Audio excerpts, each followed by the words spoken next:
Hello everybody. Okay, trying again for the ECOHITCH installation. A day where it's finally not going to start raining halfway through removing everything.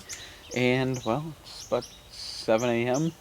So I guess one of the only times I get to do any work is when the kids are sleeping or when we're at Granny and Grandpa's. So Granny and Grandpa can watch said kids. Or as they're more normally known as the trunk midgets. So, don't have ramps here, but there's a little ledge drop off from the parking lot down onto the sidewalk to go by the motel rooms here. So I just backed my car right up, shocked up the tires, and gonna slide underneath from here. Plenty of room to get everything taken apart. And no ramps. I really don't like ramps if I don't have to. Even though I use the super strong heavy duty ones that I'd use even to drive my forklift up on top of. Well, besides the fact that the Model S weighs more than my forklift. No ramps is always much better. Just make sure you properly chock your wheels if you do something similar. So, we're going to start by removing the... Go based on their instructions here. I should have printed out the nice colored picture ones, but I don't have a colored printer here. Locate underbody panels. Start by removing the innermost fins that are connected to the chrome trim. So that's what I'm going to do. Let's see, get a nice little socket here. It says, are we going to use?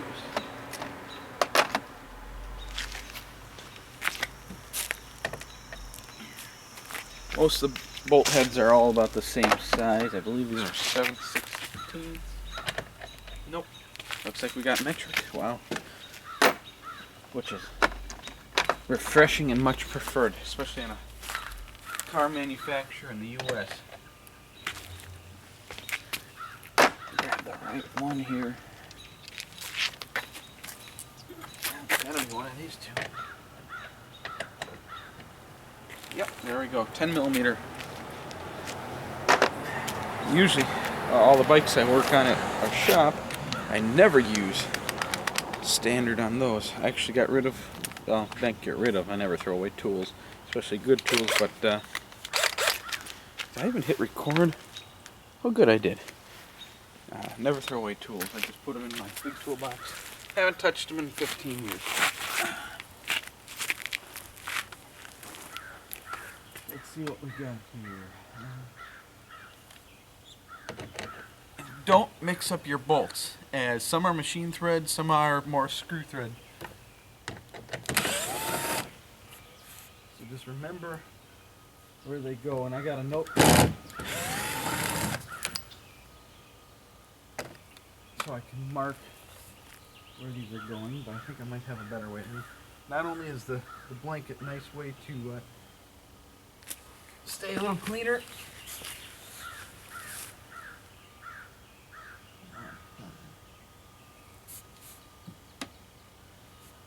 It's a little too short to use the gun. But if you drop any screws or bolts,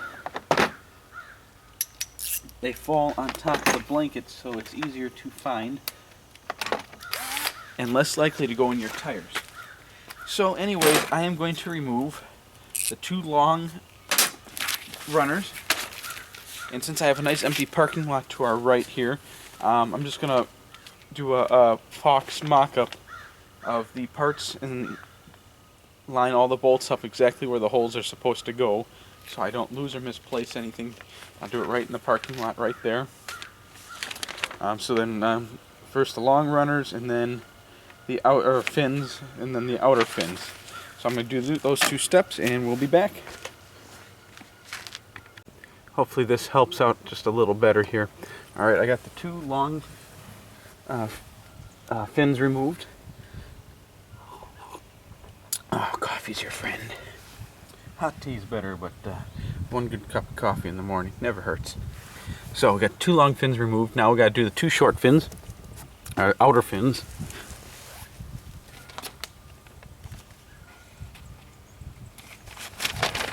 I gotta double check the instructions here. Don't want to screw anything up. I'm going to try and do this in the precise order that Torquelift Central is stating.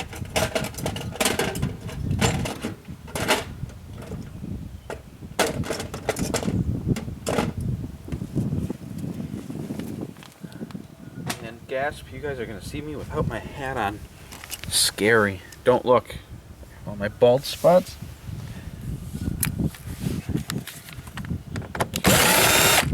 Okay. There's a... That's gonna be one of the reasons, and actually I'm missing one. Wow, go figure. Actually missing a machine screw. Must have fell out. It looks like something might have hit this fin at some point. It's a little damaged right here, so who knows? Low-lying road debris. So it looks like we're gonna be skipping the middle one. There's two little plastic pop plugs. I don't really know what the heck you call them. Small flathead screwdriver works perfect. And you just gently pop them down and then pry out very carefully. These suckers are easy to break. I've broken plenty of them on my truck. Not from removing them, just because they're a pain in the ass.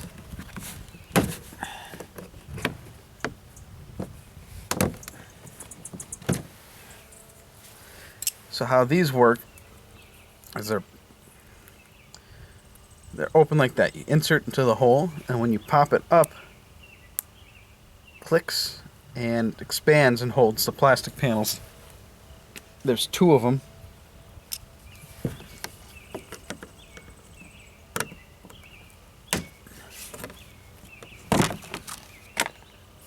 There you go.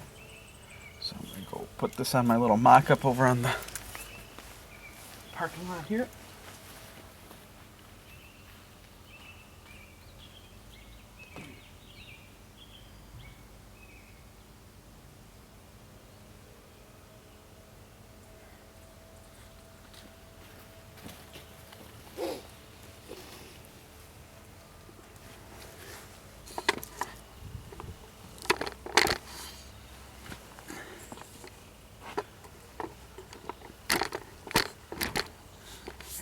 There.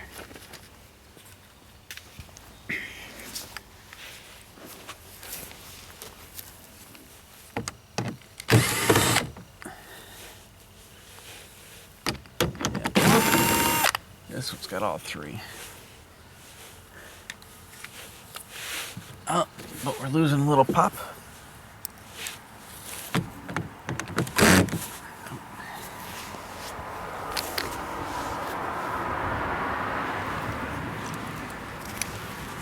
Just a wee bit too low.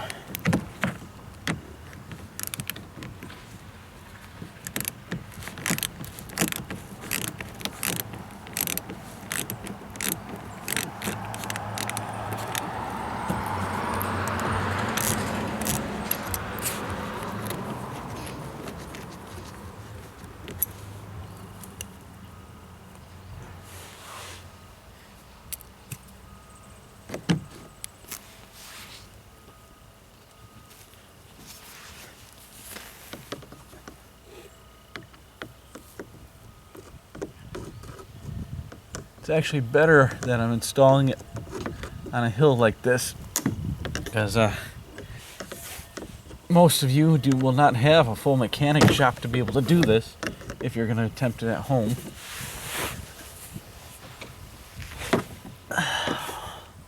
Hate these little pop rivet things.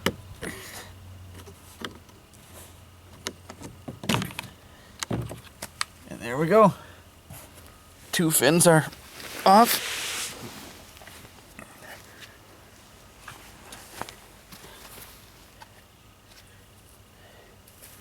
Put this one in my mock-up.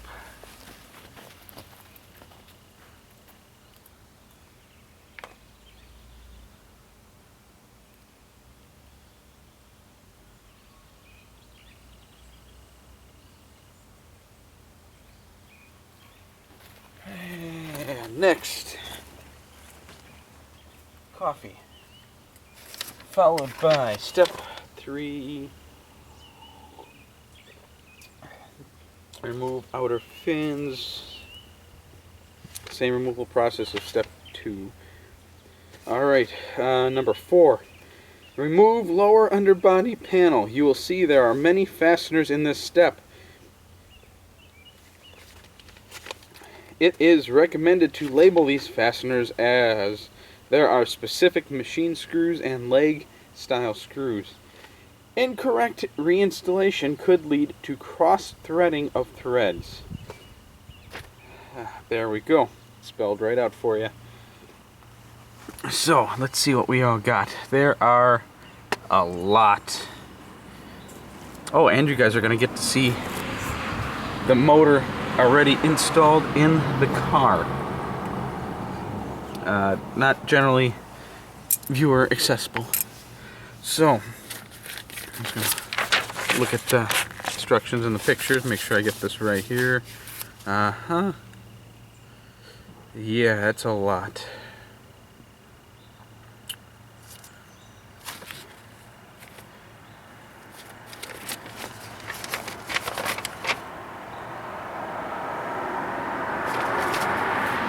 The only ones I'm going to really have fun trying to get at are the ones way down there, because I don't have enough clearance to use my screw gun with the socket on the end. But let's, I guess, start removing this bugger. Start with the middle.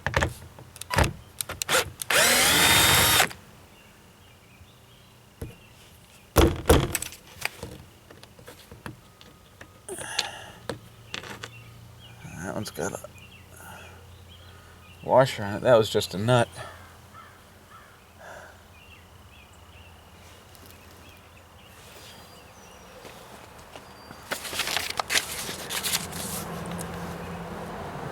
And if this was just me, I'd just go at it and start removing all this stuff. But I'm trying to do this by the book for you guys. Remove lower body panel.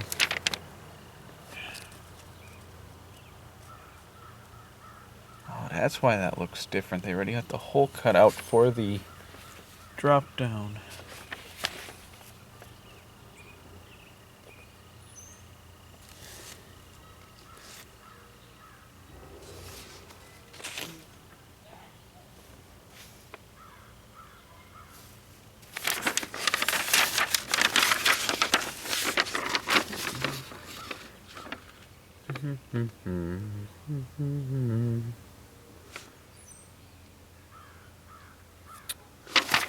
Oh well, I guess I am just gonna go at it, but I'm gonna do this.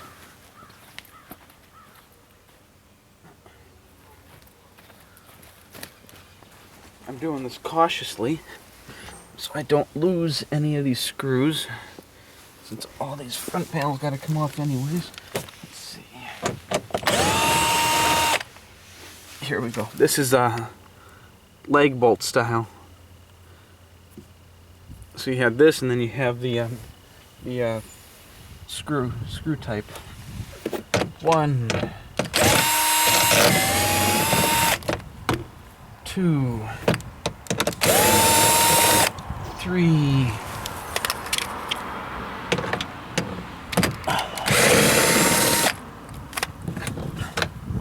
4,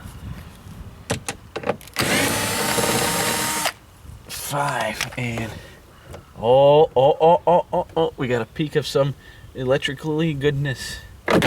Whoops. I don't think I was supposed to pull that all down yet. Alright, let me go line these bolts up so I know where they go back.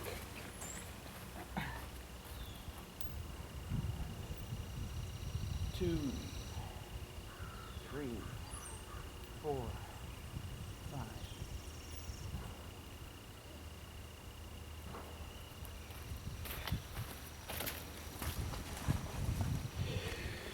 5. So far, nothing too daunting. Oh, good, you guys couldn't see it. Spoiled surprise. But I do say, that looks like a motor and inverter. Ooh, cool. coolant lines. Oh, I'm gonna have fun today. Looks like I might be doing a little break while I do some video of the motor. And wow, look at those castings. Beautiful aluminum castings. Wow. Puts my crappy attempts to sand casting to shame. Tesla does it right again. Now, where are the next ones? Oh, looks like we're missing another one up there. Oh no, that was from the fin. There is... what is that? Probably a water drain or a vent of some sort. Oh man, those are going to be fun. Now, I'm going to shut the camera off. There are...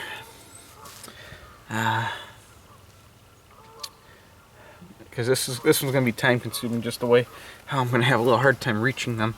But there are a series of bolts. Okay, we're in...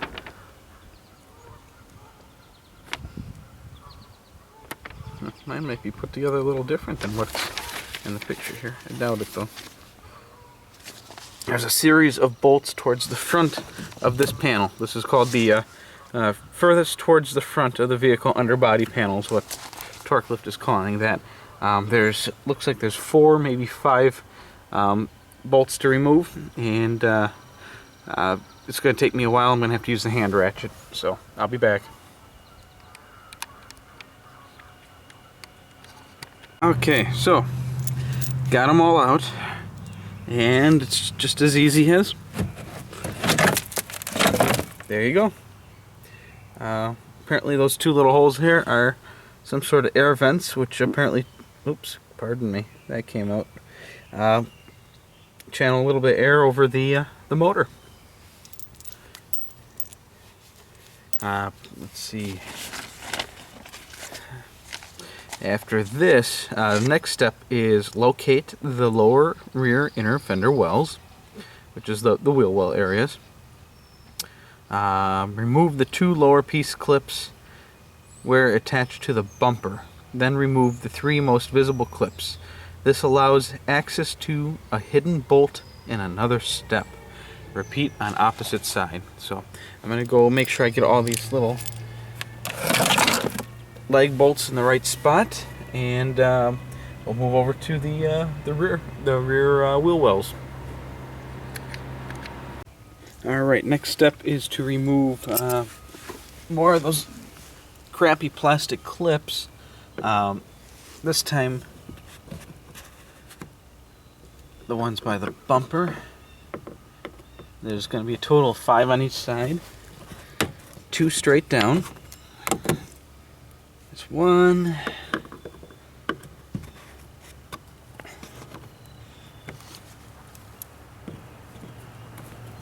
Got some road cook in these. Wisconsin winter will do that.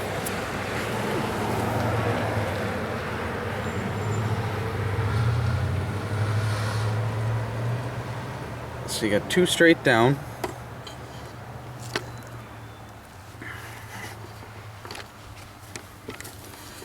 And then there are 1, 2, there's number 3 and 3. And since I don't have a stable spot to put the camera, I just pop the 3 out and repeat on the other side. After you have the plastic clips removed, pry back the inner wheel well cover here, and there's a 2-part clip right here. You're gonna have to remove. Now the manual, the installation manual says it's a Torx head, which uses a special kind of bit. However, mine just is using the 10mm. Although I do have an earlier production car, if they are currently using Torx, and they changed it at some point, probably because it's a pain in the ass to get your ratchet in there.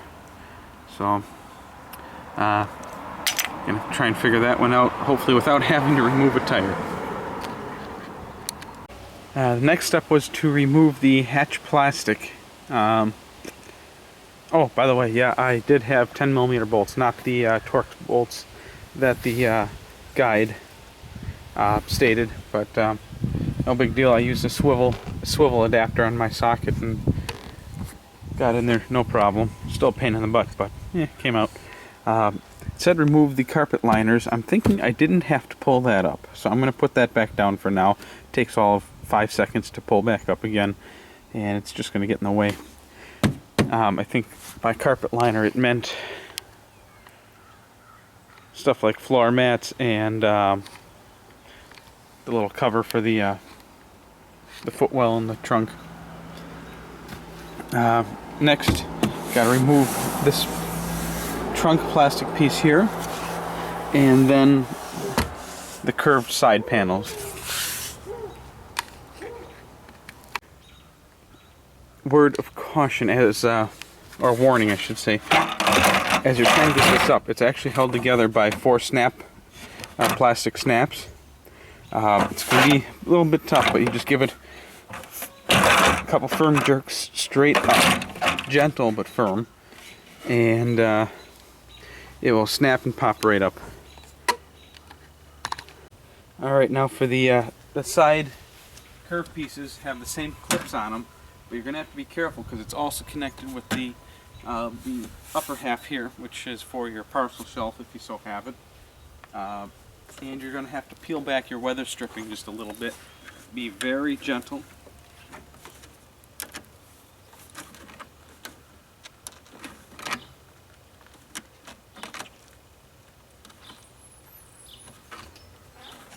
And also be extraordinarily careful in separating these 2 panels here.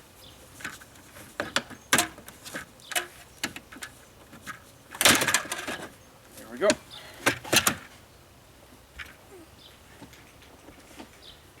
Flip fell off, but they pop right back in.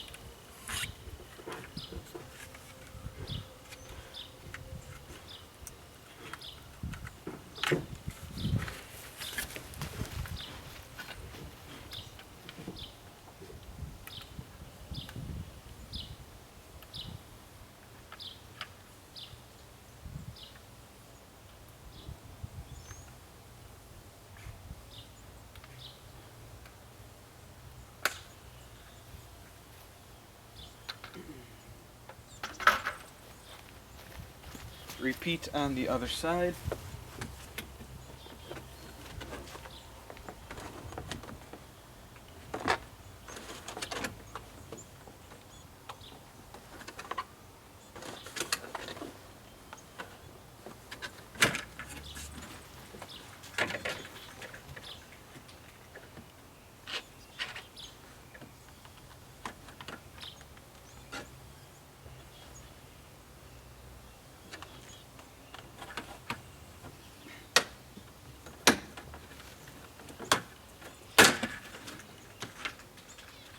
Go.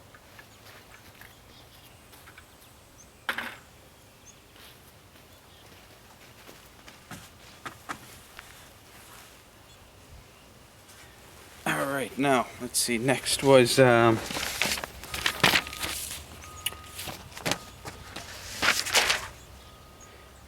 got that. Step 12. Starting with driver's side, remove the push tree style plastic clips gently. Peel back the fabric liner. Repeat on opposite side. So let's get a close-up of that.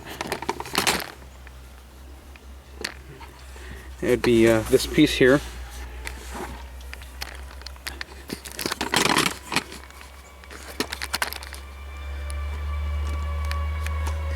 I got the little plastic clips.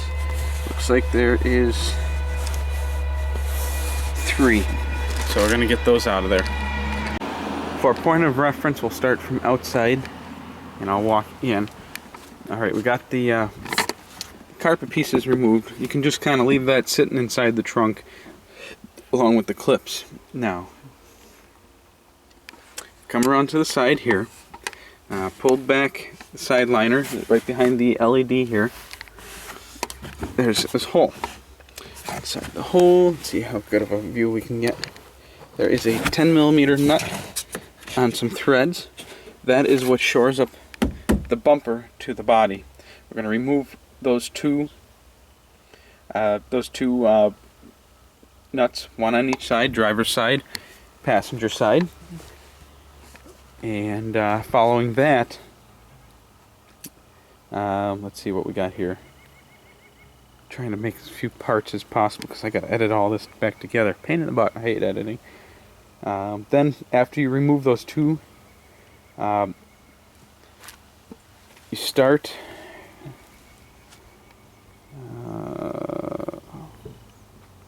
You are now ready to remove the bumper cover. Start from the outside where you removed the Torx screw in step 8. They're talking about the one I had to fish through here. Once again, in my case, it was a 10 millimeter bolt, 10 millimeter headed bolt. Some of your cars might, I guess, be Torx screws. Gently peel the outsides first, pulling them towards yourself, because they're going to be removing the bumper at that point after getting those two nuts out of the inside. You will feel the bumper unsnap or make click noises when pulling. This is normal. Ensure that you pull in an outwards motion at the rear of the bumper to remove the bumper skin. Be gentle with the bumper. If you are at this point are not comfortable with removing the bumper, place the vehicle back together and have installation completed by a body shop. Keyword body shop, not mechanic, body shop. Body shops remove bumpers day in and day out. Let's see about this removing here. A little concerned, those two 10 millimeter nuts that were shoring up the bumper to the car were not even hand tightened. They weren't even screwed in all the way. Little concerned about that. Now I have heard about some people having other issues with bolts on the rear bumpers not being tightened all the way on the earlier production cars, so we're going to find out. Hopefully that's not the case here.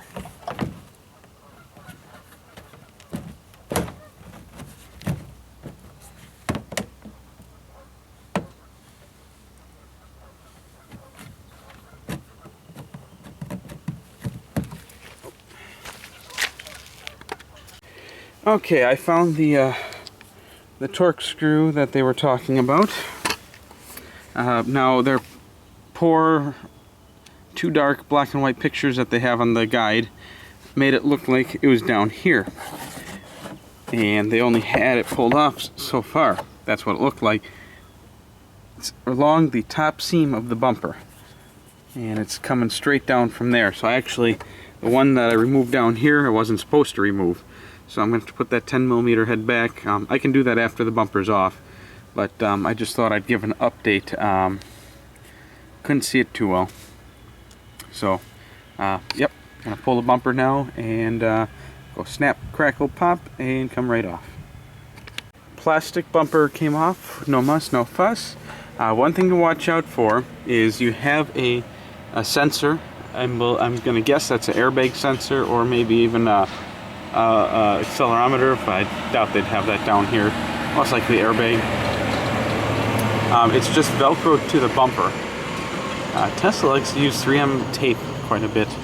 But anyways, just de-velcro it. Just be very gentle. Don't break the wires. If you do, you're in for a world of hurt and a trip to the service center.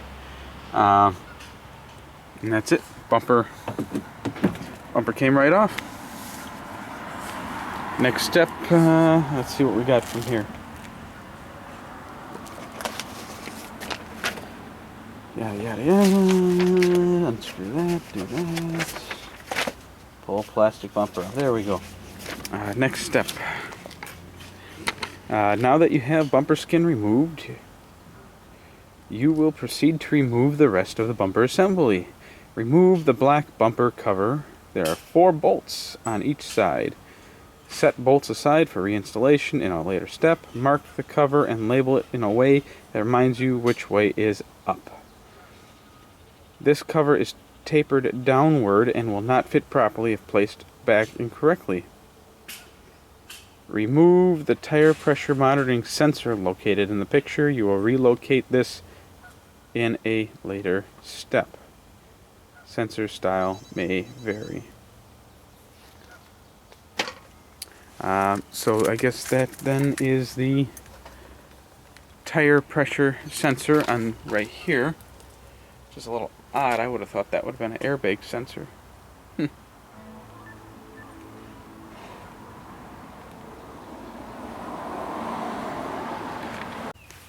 Okay, unbolted the the two bumpers, the standard bumper and the extruded aluminum bumper. The extruded aluminum bumper apparently is the additional bumper that's installed if you are getting the rear-facing child seats. So, very impressed with the safety there. Was a little unimpressed at all the bolts holding them on. Not a single one was tightened. I was unable to remove them by hand for the initial, detorquing.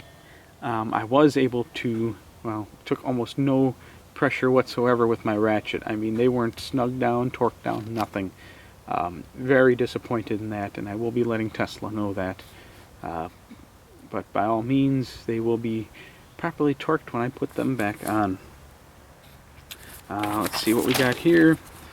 Place the trailer hitch into position on the lower 6 studs. They will only fit on the lower 6 studs. Ensure that the hitch is centered. Staple on the studs, and this is important for alignment in the coming steps. Place the aluminum extrusion back over the trailer hitch plate. Now, when they're saying make sure they're centered, you want the studs right in the center of each hole. You gave a little wiggle room for manufacturing intolerances.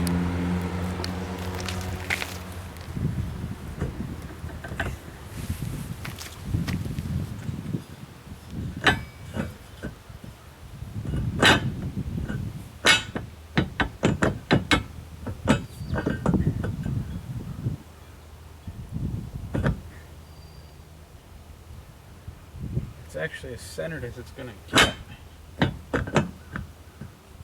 Just the manufacturing of the hitch won't allow me to slide it either direction.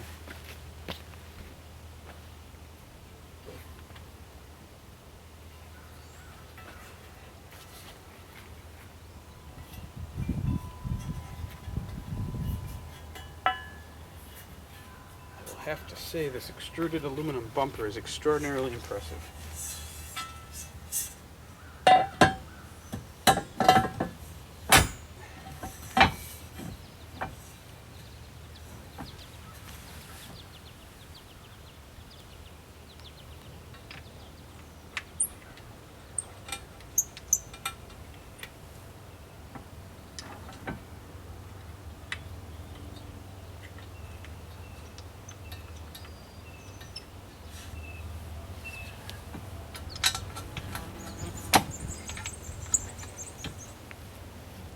A couple of the nuts back on.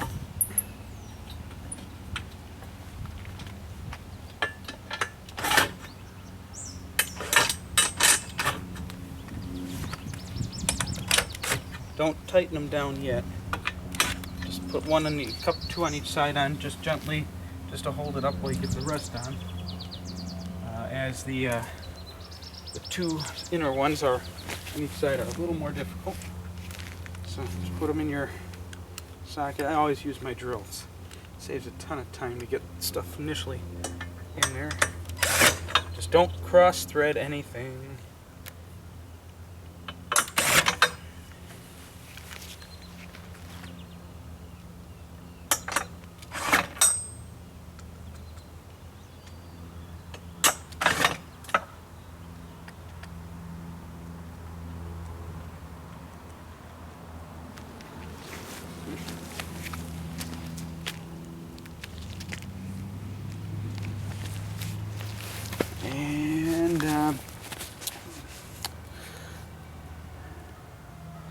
Oh, here, page to read.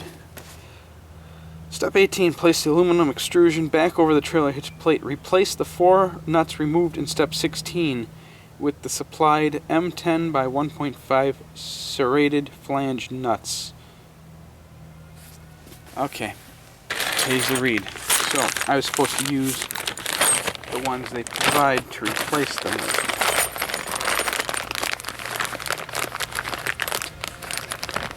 Serrated flange nuts.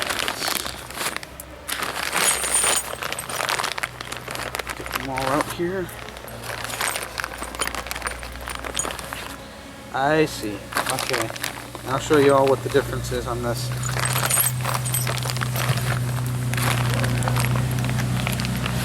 Straight sweeper.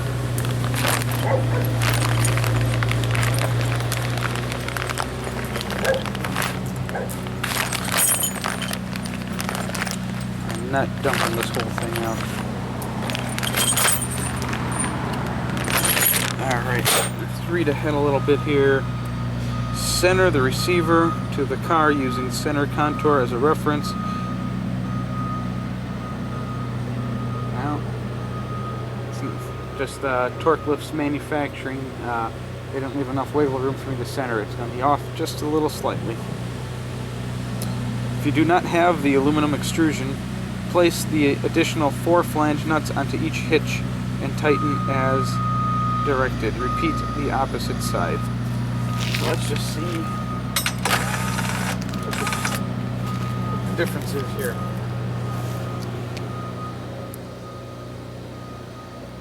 Alright, now because we're adding the ECOHITCH, which is using up a little bit extra of the space, the threads that the nuts would normally grab onto. The ones that Torquelift provides have a thinner flange on it, and also have the little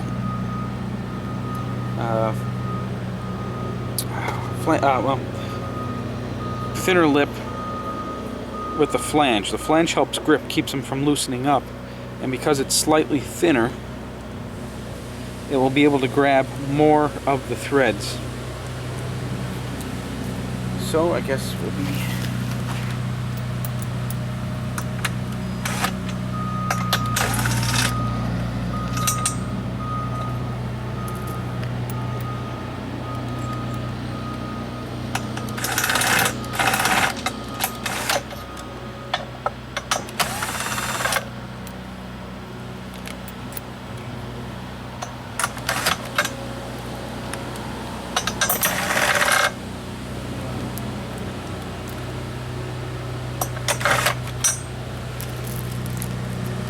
these on.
On opposite side,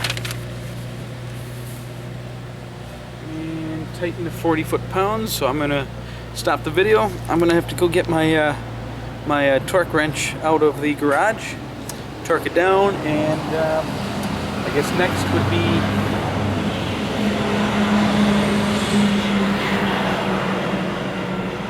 the tire pressure monitoring sensor. They're gonna have us relocate that. And there's 2 types. I have type 2, and there's also type 1. Huh. It's more like a mirror image when I have my screen flipped around like that. Don't usually have it flipped. So I'll be back after I torque those down. And remember, that was 40 foot-pounds of torque. please don't skimp on this one. Do use a torque wrench. Don't just snug it. Almost forgot a step. Had to put the there we go. Had to put the second bumper back on. Now, because of the hitch is installed on there, you have to kind of angle it down and kind of wedge it in, get the bottom studs in, and then you can push the top ones on. Now, they want us to use stud extenders on 2 of them. The inside bottoms, each one stud extender on each side. For the other 3 on each side, we will be using the standards nuts. And we're gonna put these back on. Start with just putting the nuts on. Don't tighten them. Just get them on there, just to hold the bumper on.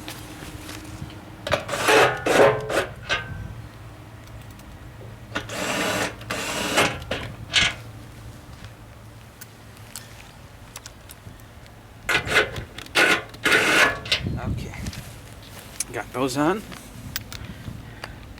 And these stud extenders are going to need a larger socket.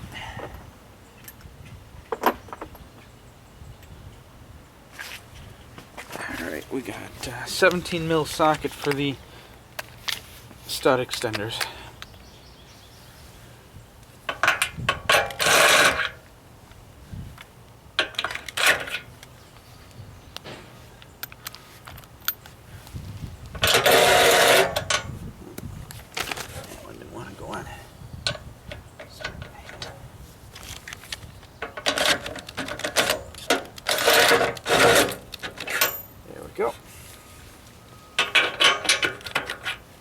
And once again, tighten down, and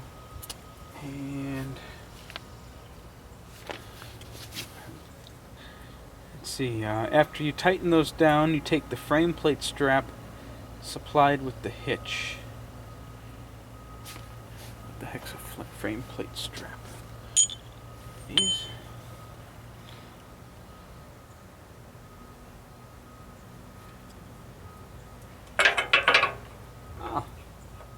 Makes sense. Oh yeah, that would actually increase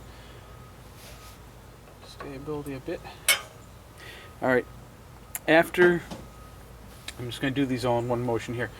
Torque all these down to 40 foot-pounds, including the stud extenders. And then you have these little L-shaped pieces. And the L-shaped pieces will then get bolted in like this for added stability. So I'm just going to go ahead and do that, and then after that, then we're going to the tire pressure monitoring system. Now, there are multiple, as of, I guess, the instruction time of printing, there are 2 different styles of tire pressure monitoring sensors, and they're mounted in different ways. If you have type 1, which appears to be round, install as shown in the installation guide. I don't have type 1, I have type 2, so I can't demonstrate type 1. If you have type 2 and no aluminum extrusion, which means no double bumper, so that would be usually if you don't have the child safety seats, flip sensor bracket upside down and reinstall.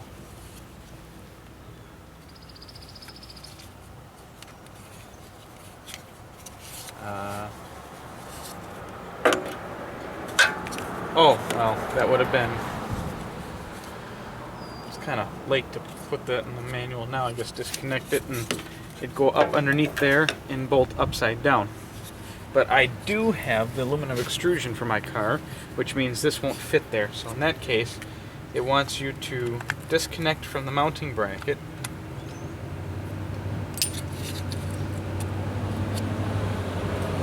like that.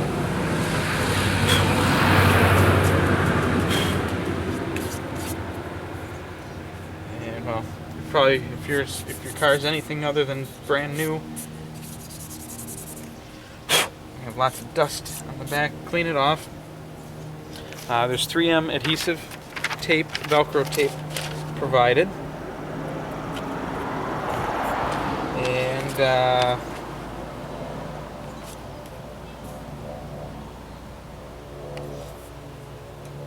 then they want you to stick it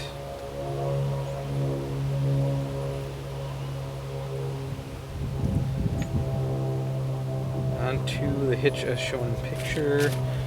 Grab my iPhone with a color copy of this. It's smaller. It's a little easier to see when it's color. Their printout is very dark, hard to see. Okay, that was right. So it gets sticky right there. So this their adhesive doesn't quite fit. So I'm going to go clean the dust off there so we get better stick. And I don't think it's going to... I don't like that.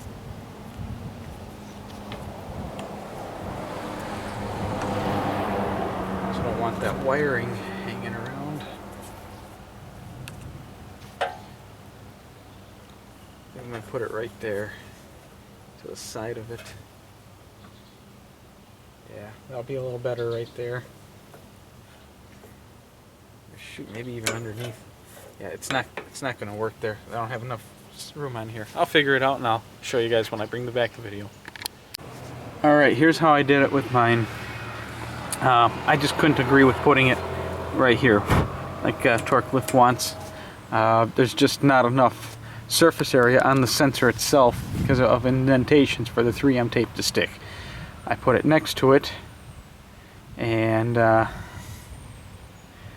something tells me I'm going to end up regretting that decision.